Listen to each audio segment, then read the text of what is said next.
see the big money leaving in mass and going directly to the treasury market, would be my guess, avoiding the problems with the banks. And I don't think the last chapter is written on this saga, not even close. I don't know what you think, but I believe this is just beginning to accentuate itself. Monaco 64, home of alternative economics and contrarian views. Today I have the pleasure of speaking with Andy Schectman. He founded Miles Franklin with his father back in 1989, right, Andy? 1990, yes. 1990, and you're now the president. And yeah, we've been speaking for the last, well, I think a year or so. And back in March, I think it was just around the time of the banking crisis, things were pretty hectic. So how are things now, Andy, almost 3 months after that crisis? I think people in this country, Mario, suffer from recency and normalcy bias, where their memories are not, certainly in any way, in my mind, long enough to remember the justification that they used to get to that point where there was this panic, there was this chaos, where we added almost 14,000 clients in 45 days, where people understood what was happening around them. And yet all it takes is a little bit of papering over and a little bit of time behind, and people forget. And so it's much more quiet and subdued right now. Yet I believe the problems in the banking sector have yet to even begun to express themselves. And that's just my feeling. Look, you're seeing if you listen closely, you can hear that sucking sound.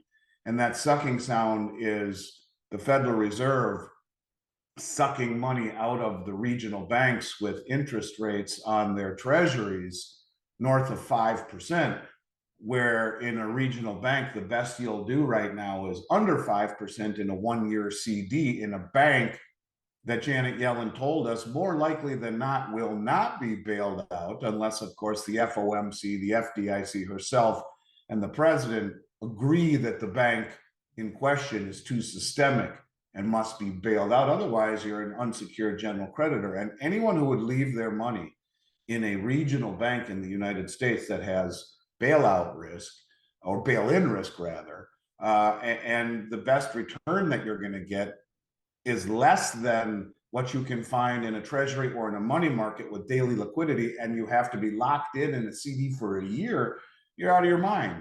And so that sucking sound that you hear, the aiding and abetting of the exodus from the regional banks, has not let up, and quite to the contrary. I think it has yet to really accentuate itself. And the continual allowing of the money markets to invest in the overnight repo market is certainly not helping.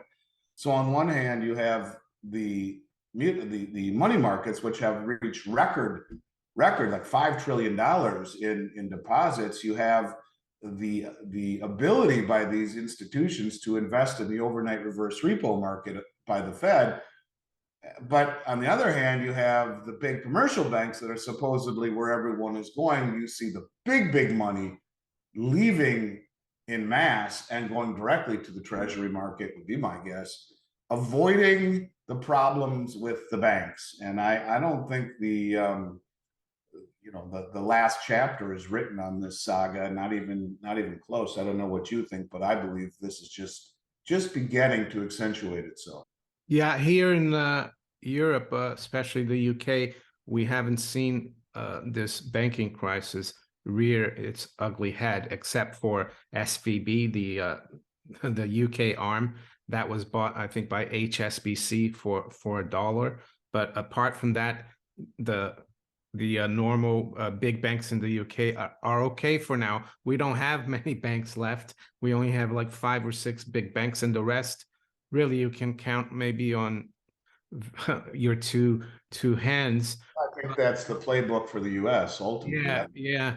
But I'm not like you. I'm not convinced that this crisis is over. and that it won't spill over into the too big to fail either, and that would hurt Europe as well because we're all connected. And it looks like this is from May 5th, but JP Morgan still sees risks, recession risks, and they say investors moving to gold and tech amid recession risk. And what's interesting is that this is what they say here.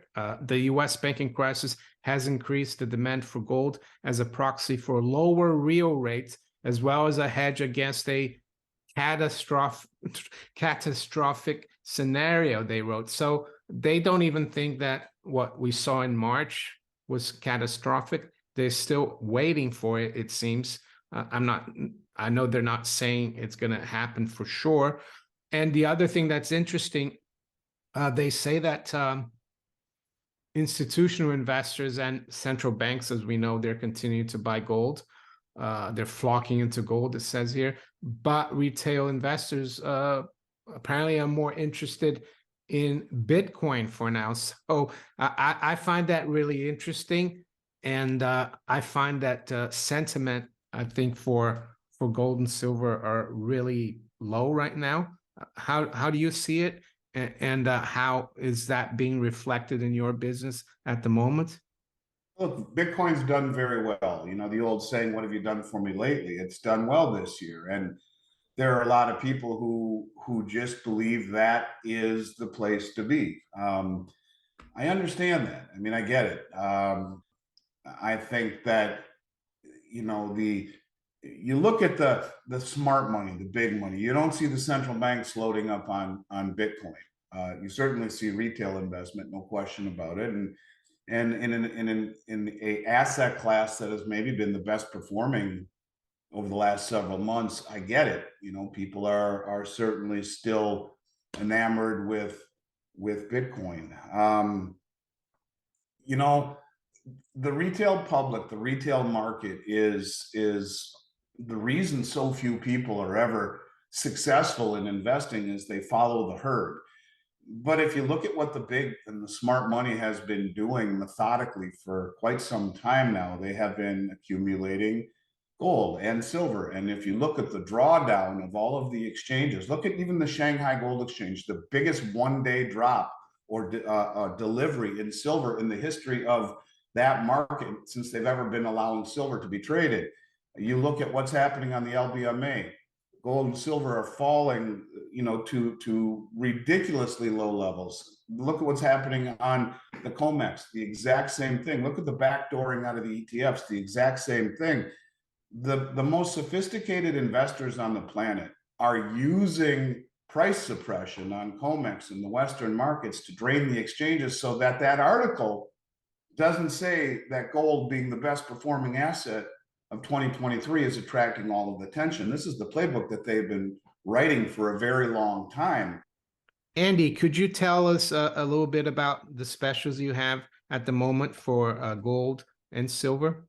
Yeah, you know, we're not running a special on gold this week, although we have good value in it. I have such a hard time looking past the value that we find in general in the silver market. So we're running two specials this week in silver. The resumption of one that we ran last week, the 10-ounce silver Ital Preziosi bars. They're lovely.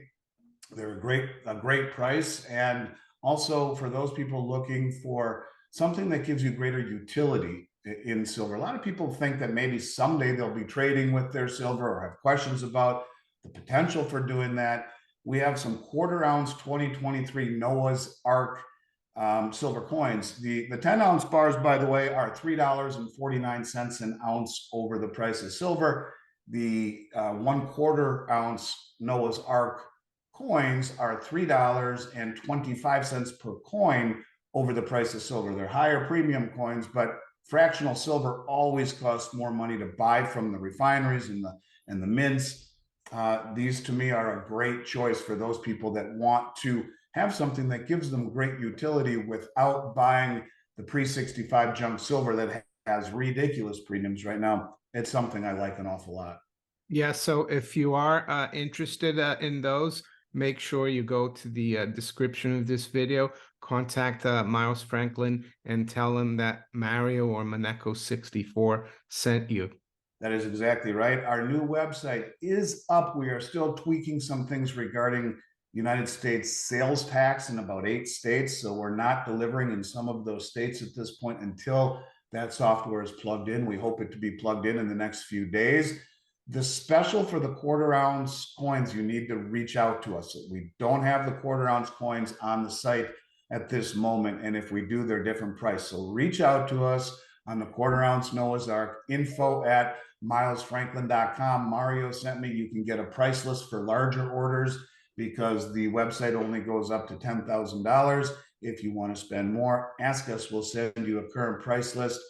And we certainly appreciate it very much, Mario. Looking very forward to helping any of your listeners, and appreciate working with you very much. And that is to use price suppression and suppression of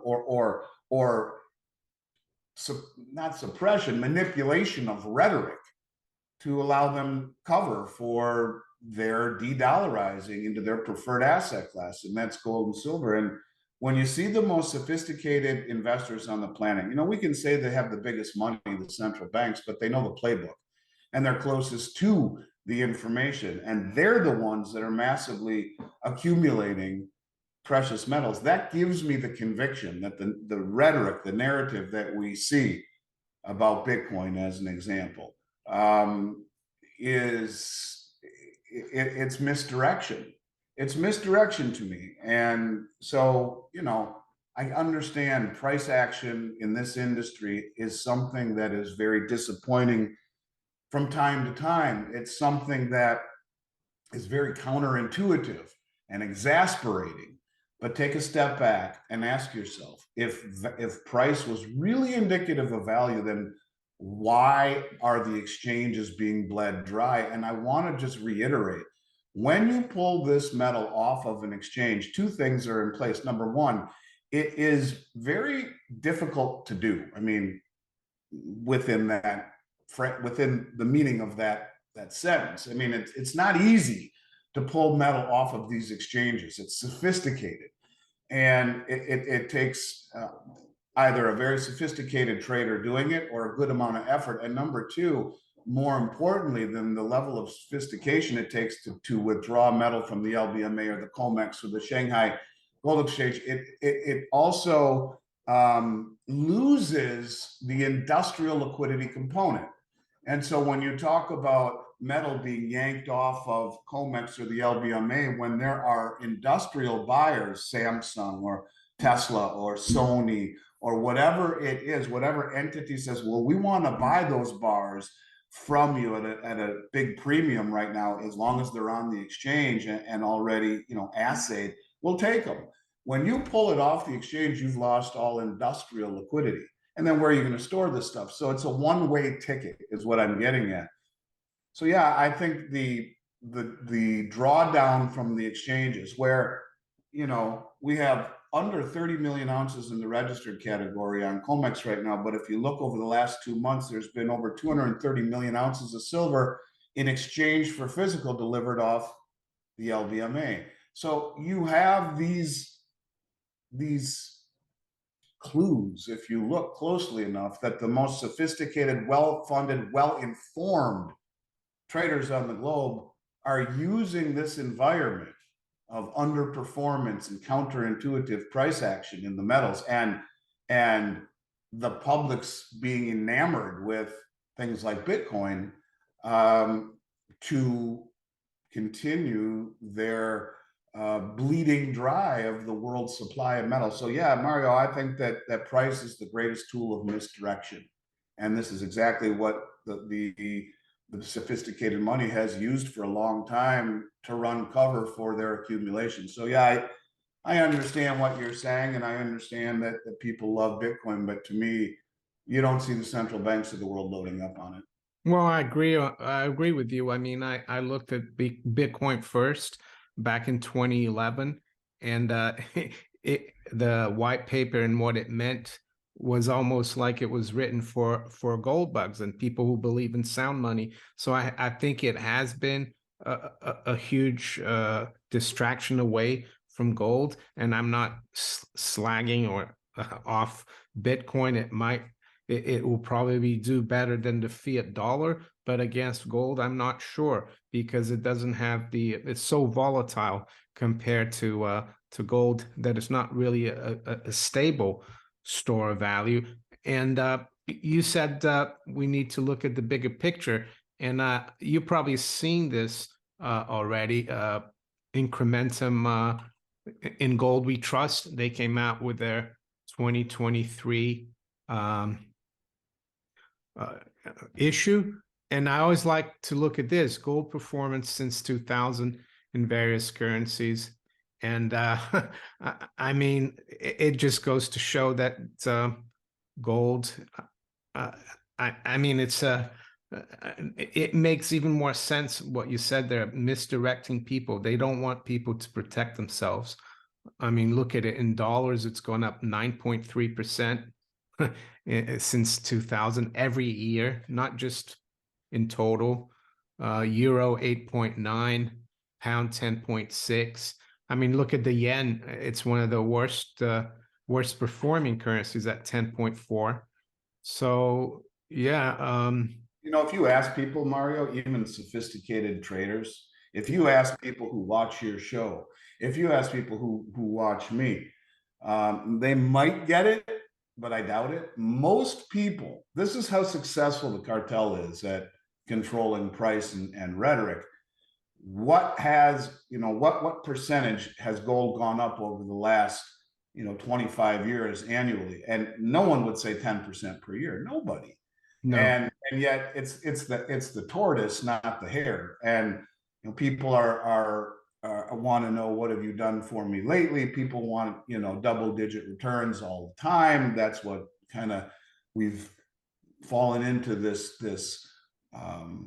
dogma of double-digit returns since 2020, and cryptocurrencies and suppression of interest rates and a deluge of money poured on the system that has enabled all of these massive returns. At the same time, little old gold just meandering its way to a 9-point-whatever% annualized return. That's exactly right. I mean, there are very few, if anything, assets that have performed better since 2000. I remember in 2002, gold was $252 an ounce, and here we are just under 2000. It's up ninefold. No one would really think that unless you thought about it or looked at the numbers. No one would get that. Same thing is true with silver. I mean, it was what, $6, $7, $8 an ounce, and even with its underperformance, it's still up fourfold. So, yeah, I think this is part and parcel. The big money who has been accumulating it for the last 5 years or so has been doing it incredibly methodically. And yes, they use suppression of price, keeping it in a tight zone, but great volatility and hitting it when it should be going up. That counterintuitive nature of price action throws so many people off the scent because it doesn't behave the way the textbooks say it should. But if you've watched the playbook long enough and understand how it works, I mean, the majority of my career, you have the commercial banks who suck in the speculators, let the price rise, and right before options expiration, smack the crap out of it. And it doesn't matter if that coincides with a war or with bad economic news or something that should make gold and silver really take off. They don't care. This gives them the opportunity to hit it and delink the rationale people would put together with owning metals. In other words, it's a thing of the past. It's archaic. It's not relevant any longer. That's exactly what they want people to think as the central banks continue to copiously accumulate it, as the sovereign wealth funds and the family offices and the smart money uses that rhetoric and that price action, which is indeed quite counterintuitive very often, to reposition. And we'll wake up on a Monday night and Monday morning rather, and things will be very different, in my opinion, when that happens. And you can see that by the way that the metals are flowing, eastward. So I think there will be that moment where we cross that Rubicon, where we wake up to a new reality. Not there yet, but you can see the positioning is in work.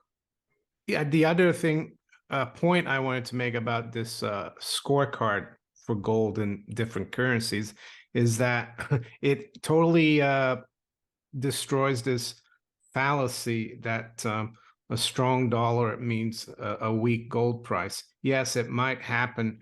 It might be in the short term, but as you can see, the dollar is like not really the best performing versus gold is down. Gold is up 9.3 versus the Swiss franc. Swiss franc is it's only up 6.6. And I hear also all the excuse that, oh, treasuries and bonds, they pay an income. Gold is a dead asset, but the income you're getting and you've been getting in treasuries and government bonds for the last 15 years, they're all like negative in real terms. So I think it's a fallacy. And yeah, so um, It is a fallacy, and certainly, an asset that doesn't pay any interest is better than one that pays negative interest. And that is the reason. Look, people need to understand the term, very simple term called Gibsons Paradox, which is the inverse relationship between gold and real interest rates. And so if you have a negative real return, then gold should do very well. This is the crux of the gold suppression for a very long time. In fact, a report that Lawrence Summers wrote with a professor named Barsky from Michigan State, where they won all sorts of accolades and awards, was called Gibson's Paradox Revisited. This is a guy who understood that if you are going to maintain a suppression of interest rates, a Western suppression of interest rates for a very long time, and why would you want to do that? Well, you suppress interest rates to stimulate the economy. That's the Keynesian playbook. You step on interest rates, you make stocks and bonds and real estate seem far more attractive. And the playbook that they would use all those years is that the central banks would lease their gold to the commercial banks, who would sell it to the market, drive down the price, take the proceeds of those short sales and buy treasuries, which would further strengthen the bond market, the treasury market, the real estate market, the stock market. By suppressing interest rates, supporting the bond market, they would take the proceeds of those sales, the profit, and pay off their short position. They were being told to do this by the central banks. This is the whole crux of the whole manipulation scheme forever, was to support the bond markets, to make everything look like it was a strong dollar, that interest rates were low as a result of it, that inflation was in check, and all along it was a ruse. And yeah, and that's what like this Lawrence Summers, he went to work with Robert Rubin. Rubin was the Secretary of the Treasury under Bill Clinton, and Rubin had started out at Goldman Sachs at J. Aron, which is the bullion trading department, and then he brings in Summers to be his deputy, who's written about Gibson's Paradox. And I remember the Treasury Secretary himself after that. Yeah, I remember at the time it was always they always kept saying they wanted a strong dollar policy, but people always ask, how are you going to do that? And I think in the background, they were doing it by suppressing the price of gold and keeping rates artificially low. And I think that's what triggered the dot-com bubble. That was a big part of it. Yeah, it's really interesting that, and he's still kind of involved in things, Larry Summers. He's advised every president since. Yeah. There's no question about it. And he understands very well the implications of letting gold, which is the canary in the gold mine, letting it accentuate itself in an environment of suppressed interest rates, as it should. But that's why they step on it. That's why they've stepped on it for a very long time. And yeah, that article, sorry to interrupt you, that article I showed in the beginning about the JP Morgan analysts, they actually said that they expect gold to do well because real rates are going to go lower because there's a chance, a very good chance of a recession. So yeah, they know that too. Almost 100% chance of recession, as far as I'm concerned. You could argue we're already in it.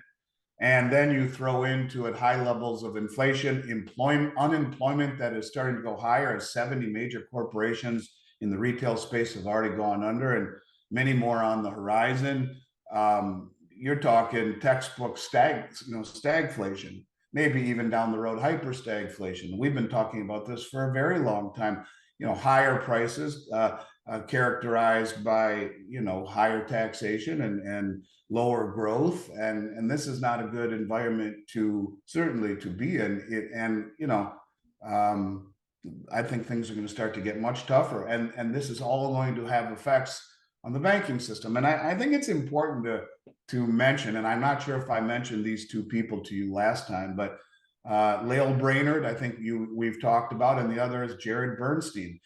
Jared Bernstein was just nominated by President Biden as his top chief economic advisor. He wrote a report in 2014 and was picked up by the New York Times. You Google it in 10 seconds, pops right up. And it was titled Dethrone King Dollar. In it, he advocates for the dollar shedding its world reserve status, and because of the distortions and the bubbles and the trade imbalances it creates. So on one hand, your top economic advisor advocates removal of the world reserve status. On the other hand, you have Lael Brainerd, who advocates removal of all the banks. And if you look at what's happening, the issues with the banks and the weaponizing of the dollar and all of the people moving away from it, it's almost as if these two people, their screenplay, their thesis is playing out in real time. On one hand, you have banks that are crumbling, and I don't think we've even begun to see the end of it. And they are intentionally, I believe, by allowing the money markets to invest in the overnight reverse repo market, they are aiding and abetting the exodus from these banks. You are seeing this play out. And then on the other hand, Jared Bernstein, who wants the dollar to be gone, you can look and see all of the things we have done to antagonize Saudi Arabia and to weaponize the dollar. We are not clinging to the world reserve status. We are doing all we can, I believe, to push it away from us. So interesting times, to say the least, Mario. Yeah, and it's interesting that you mentioned Brainerd and Bernstein, who I think I heard you speaking about him on another podcast. And it seems like not just them, but what the U.S. has been doing in terms of sanctions. It's almost like they're trying to push these countries to diversify. And I think this came out a day or two ago. So look at, and you've been following this petrodollar dismantling for many years. I've been talking about it since like 2017. And Saudi Arabia now, they want to join the New Development Bank, which is also known as the BRICS Bank. So that's like huge, I think, because it's the global heavyweight, as Gold Telegraph says there, in the energy market.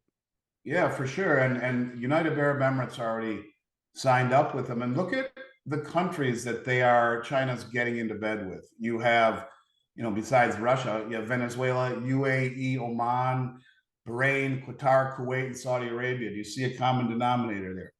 These are all countries that are very, very productive in oil production. And so, to see these, and if you look at Saudi Arabia, which is really the linchpin of the dollar hegemony, look at it for a minute. I mean, not only did they sign a military agreement with Russia the day we left Afghanistan, they formally applied to BRICS. They formally applied to the Shanghai Cooperation Organization, even as a observer, or I forgot the exact terminology. It's one step away from full engagement with them, but they've applied. They also told folks in Davos that they're open to taking new currencies for oil. They just signed up with the BRICS Bank. That everything they are doing, because we're a nation going green, and those countries, which comprise 80% of human population, are not. Everything that they are doing is putting the pieces in place to say, hey, thanks for the memories. We're done taking dollars. Now, they're not going to do that until all the pieces are in place. And you can see, I mean, you have to be blind to not see that they are one by one checking off all of the boxes in relationships and in infrastructure. And I think they're this close to saying to the world, we're no longer going to take just dollars. Maybe that comes in unison with the BRICS issuing their new reserve currency pegged to commodities. Who knows? Alistair McLeod is talking about the Shanghai Cooperation Organization issuing a gold-backed reserve currency for the entire Eurasian continent. The Shanghai Cooperation Organization is the largest military and financial regional group in the world. And they comprise 60% of all the Eurasian landmass as is, 40, 50, 60% of population of the world. This is just one group. You add into it the BRICS, the Belt Road Initiative, the Eurasian Economic Union, and you're talking the majority of human population that are all coalescing. And it's as if we are incentivizing this by weaponizing 30% of the world, the G7 is. And it just seems that, or sanctioning rather, 30% of half of the countries around the world are being sanctioned by G7 countries. We are pushing this, making this happen. We are incentivizing it. Either that or we're completely stupid and naive. And, that's why, like I said, when they came out and blamed inflation on Putin, I said, they're looking for a villain. That's it. They're looking for a villain because inflation is an increase in the money supply, period. And by them pointing to Putin, it said to me, well, when this all blows up, they'll blame Putin and Xi Jinping and OPEC for doing this, yet we're incentivizing it. It's so clear to me. I hope I'm wrong, but I have a feeling that's the ultimate playbook. There's your great reset without falling on the sword.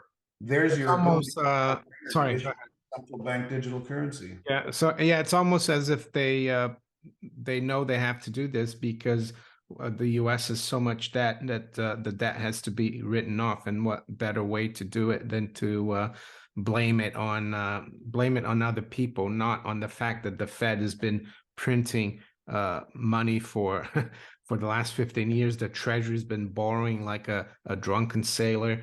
And talking about drunken sailor in the Treasury, could we finish off with what's going on in Congress today, and whether you think it's that important, and how do you think it could impact things? Yeah, I look, is it going to impact things? No. If they would have defaulted, I guess it would have.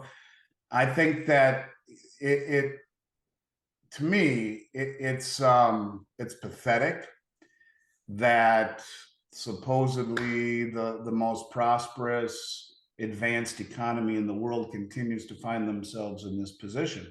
It was just a few months ago, 6 months ago in January, when Janet Yellen had to resort to extreme measures to raise the debt ceiling then. And as I mentioned on so many podcasts, it took me forever to find out what those extreme measures were. I found it in a Yahoo Finance article, the only place I could find it, where they said that she borrowed from the Civil Servants Retirement Fund, the Postal Service Retirement Fund, and the Disabled Veterans Retirement Fund in order to raise the debt ceiling. At the same time, we've given nearly $200 billion to the Ukraine. And yet we have to raise the debt ceiling continually because we keep running out of money. I find it to be crazy, to be honest with you. And we've reached a point where the Fed is either going to have to print more money and devalue the dollar, or make their debt more attractive by raising rates, one or the other. And if that happens, if rates rise, you can see what happens to the entire system. It's going to break. So they're going to do what happened last year, didn't we? Yes. Sorry. They're going to print. That's the bottom line. Look, Mario, you have the elephant in the room that no one talks about. And that's the Medicare, Medicaid, Social Security, and government military pensions that are $100+ trillion, 130, 77 trillion short in Social Security alone. So forget about the $32 trillion debt. Say we have a balanced budget. How the hell do we pay $100+ trillion that's off balance sheet, most of it given to the American public in terms of those entitlements? I don't know. You inflate. That's the bottom line. Inflation is here to stay. Yeah, inflate or die. I think Richard Russell used to say that. Andy, thank you for coming on the channel. It's always my pleasure, Mario. I think you're one of the best in this industry. I watch everything you put out. I appreciate being here. I got one question for you though, real quick, as we wrap up. Everything that we're talking about focuses on the US. If we see that moment in the US where things collapse, whatever the reason is, how does this all play out in the United Kingdom? Something I've been trying to think about. How does it play out if the dollar is no longer the petrodollar? Well, what happens to the UK? Well, it's not good either because we are like we always follow the U.S. We don't have that much gold. We got 300 tons of gold as reserves. U.S. supposedly has 8,100, but the biggest reserves we have, foreign exchange reserves, guess what? They're dollars. I think the UK holds over $200 billion in reserves. Why they don't they convert that into gold? So the UK will not be in good shape, and I think if anything, the UK will go first before the US. That seems to be what happens.